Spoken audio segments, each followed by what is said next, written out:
What's up everyone, Andrew with Dirt Rider here, and we're about to get our 2022 250 4-stroke motocross shootout underway. As you can see behind me, we have 6 bikes in the comparison test this year, including the Gas MC 250F, Yamaha YZ 250F, KTM 250SXF, Honda CRF 250R, Kawasaki KX 250, and Husqvarna FC 250.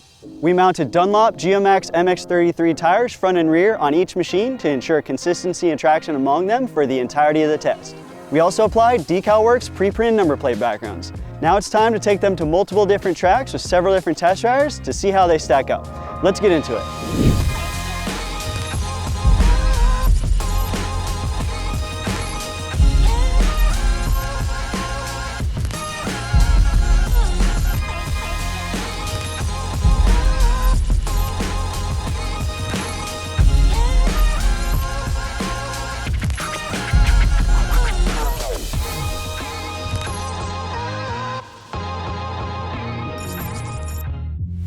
Finishing in 6th place is the Kawasaki KX 250. All new in 2021, Team Green's 250 4-stroke motocrosser returned for this year with no mechanical revisions, just new radiator shroud graphics. On the Dirt Rider dyno, it produces 39.5 horsepower and 18.5 pound-feet of torque, tying it with the Gas MC 250F for 3rd in peak horsepower. It's 4th in maximum torque. In addition to making its peak figures at the highest RPM in the class, dyno results also reveal the Kawasaki makes the least horsepower and torque of all the bikes from 6,000 RPM to 8,700 RPM. On the track, it has noticeably less bottom end than the Yamaha YZ 250F and Honda CRF 250R, and doesn't offer as much high RPM power as the Austrian bikes. It does, however, have the most over-rev of the Japanese motorcycles. Other positive engine characteristics include a quick revving nature, lively character, and linear power delivery. Somewhat lackluster low-end grunt holds it back though. Test riders had nothing but positive things to say about the Nissin hydraulic clutch, specifically that it offers an ultra-smooth pull and precise actuation. Equipped with what has the potential to be the best suspension in the class, the KX250's stock setting leaves something to be desired. Although the KYB 48mm coil spring fork and KYB shock offer lots of hold-up and bottoming resistance, the components, especially the fork, feel harsh in rough sections of the track. Clicker changes help, but comfort is still lacking compared to the competition. Even our pro testers wanted a plusher feel from the suspension, regardless of what adjustments were made.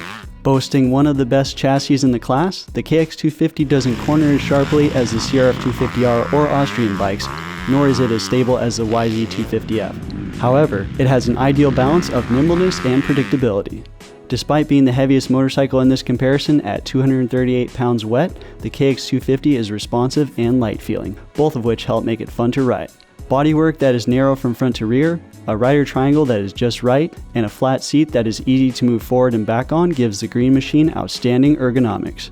A plusher suspension setting, more low-end power and torque feel throughout the RPM range, and replacing the EFI couplers with a handlebar-mounted engine map select button are what the KX250 needs to improve its ranking next year. Slotting into 5th place is the Honda CRF 250R. New from the ground up in 2022, Big Red's 250F Motocrosser is certainly the most improved machine in the class, but some of its not so desirable characteristics from years past are still apparent and hold it back in the rankings. Spinning the drum on our in-house dyno, the CRF 250R churns out 37.6 horsepower and 18.1 pound-feet of torque, ranking it 6th in peak horsepower and 5th in maximum torque. It's also worth noting the Honda makes its peak figures at the lowest RPM of the bikes in this shootout. In the dirt, the CRF 250R engine is much better than the previous generation models. Although it spins 1.4 horsepower less at peak than the 2021, power delivery is much more usable. Bottom end to mid-range power is YZ 250F-like. In fact, the CRF 250R makes the most horsepower and torque of all the bikes from 5,800 RPM to 7,500 RPM. Despite not being the best top-end performer, the engine pulls well into the higher RPM range and doesn't need to be short-shifted. We anticipated and hoped the CRF 450R's Nissin hydraulic clutch would be passed down to the CRF 250R this year, but unfortunately it wasn't. The good news is its cable clutch is much more consistent than in years past and does the job just fine. Suspension duties are handled by a Showa 49mm coil spring fork and Showa shock, which can be confusing regarding which way to go in terms of setup, but part of that has to do with the new chassis. The Showa units are a touch on the soft side, specifically the fork, but have more of a performance-oriented feel. Even with adjustments, the Honda suspension lacks comfort compared to the Austrian Trio and Yamaha's respective components. With its all-new chassis, the CRF250R retains the title of being the sharpest turning bike in the class, but it's still the least stable as well. Nimbleness is a strong point, but it comes at the cost of some noticeable rigidity, the most of the bikes gathered here. A high rear end stance is yet another characteristic carried over from the prior generation model. Ergonomics are agreeable except for a firm and uncomfortable seat. More chassis compliance, stability, predictability, suspension comfort, and peak horsepower would help the CRF250R improve its standing in this highly competitive class. Finishing in 4th place is the Husqvarna FC250. Mechanical updates for 2022 include a Brembo hydraulic clutch, which replaces the Magura unit spec'd on prior year models. With 39.7 horsepower and 18.8 pound-feet of torque on the Dirt Rider dyno, the FC250 is second in peak horsepower and ties the MC250F for runner-up in maximum torque. The Husqvarna also makes the most horsepower and torque of all the bikes from 10,900 RPM to 12,000 RPM. The FC250 revs to the moon and makes the meat of its power high in the RPM range. Power is on the mellower side and not quite as aggressive as the competition's. Those factors combined with a linear power delivery make it very controllable, but it also means a heavy throttle hand is required to get the most out of it. Bottom end power is better than only the KX250's, but some quick use of the clutch helps coax it into the mid-range, where it really comes alive. In its second year with a 10mm lower suspension setup than its Austrian counterparts, the Husqvarna's WP Exact 48mm air fork and WP Exact shock offer more comfort than the KTM's components, but are not as plush as the GasGas's. In addition to being lower to begin with, the Husqvarna also has a soft setting, causing it to ride lower in the stroke and even closer to the ground.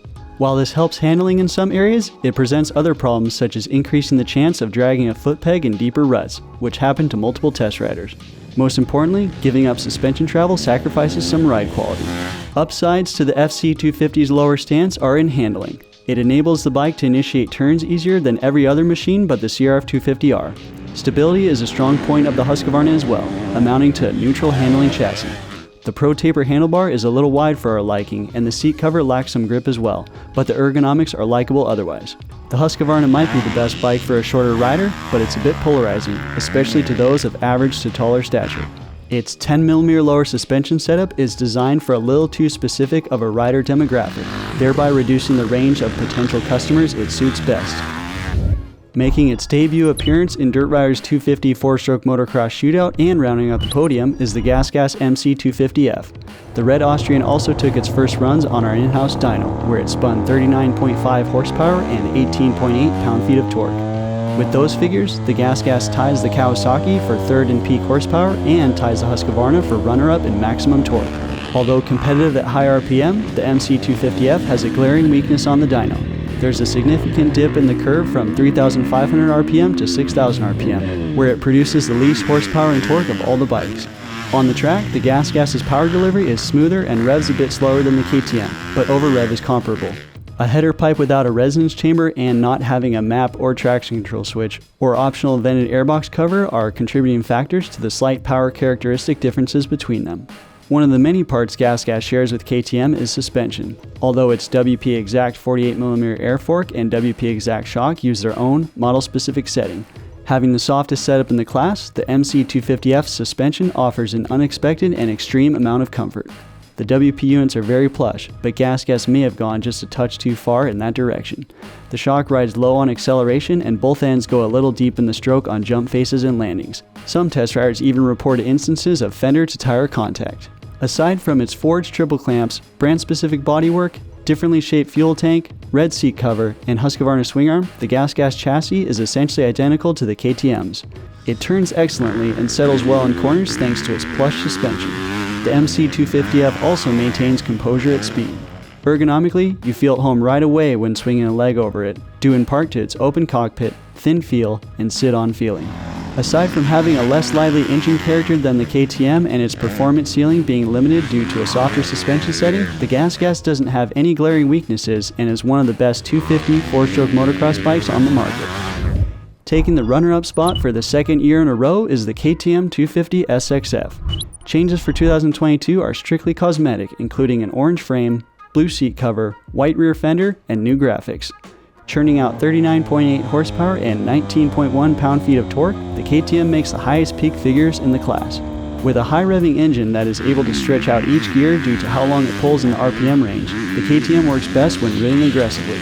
Although it features the liveliest power delivery of the Austrian trio, throttle response is not quite as snappy as the Kawasaki, Yamaha, or Honda.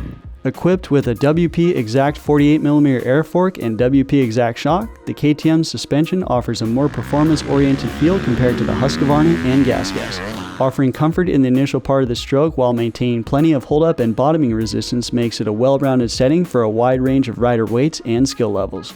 In addition to having a nice balance of cornering and stability, the Orange Machine's chassis is forgiving with body position and when the rider makes a mistake, which are good characteristics for when you get tired later in a moto. Brembo brakes are strongest in the class and a shared component with the Husqvarna and Gas. Ergonomics are also fantastic with a thin profile, well-proportioned rider triangle, and comfortable seat. The only aspects holding the KTM back from the top step of the podium are that it lacks some low-end power, torque feel, and suspension comfort compared to the winner. Claiming its second consecutive shootout victory is the Yamaha YZ250F.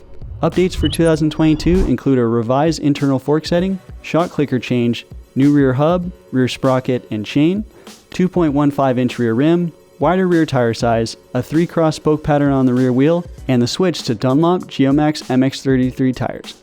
On the Dirt Rider dyno, the YZ250F spins 38.9 horsepower and 17.8 pound-feet of torque, ranking it 5th in peak horsepower and 6th in maximum torque. Although not a standout on the dyno, the blue bike is an absolute weapon on the track with the strongest low-end power, an incredible torque feel, and aggressive character. Compatibility with Yamaha's Power Tuner app gives the YZ250F the best EFI tuning capability in the class. One downside to the engine is that it lacks over-rev power compared to the KX250 and Austrian bikes, which makes for more shifting, especially on higher speed tracks with long straightaways. Its cable clutch works alright, but needs quite a bit of adjustment from cold to hot. Once hot, it stays much more consistent. In the suspension department, Yamaha's KYB SSS fork and KYB shock are best in the class. They are still plush, but more performance-oriented than ever. The faster you go, the better it works. Both ends are very progressive and offer the most damping control in the class. Despite having a firmer feel overall, additional comfort can be found with adjustments. Class-leading stability and predictability are trademark characteristics of the YZ250F. Although not the most nimble bike in the class, it still corners well and takes just a little extra effort to lean into turns. Ergonomics could be improved as a result of a wider radiator shroud area in midsection, and a low seat that is thin on foam and pocketed in the middle. Additional high RPM power, a hydraulic clutch, better ergonomics, and quieter muffler are updates we would like to see on the Yamaha next year.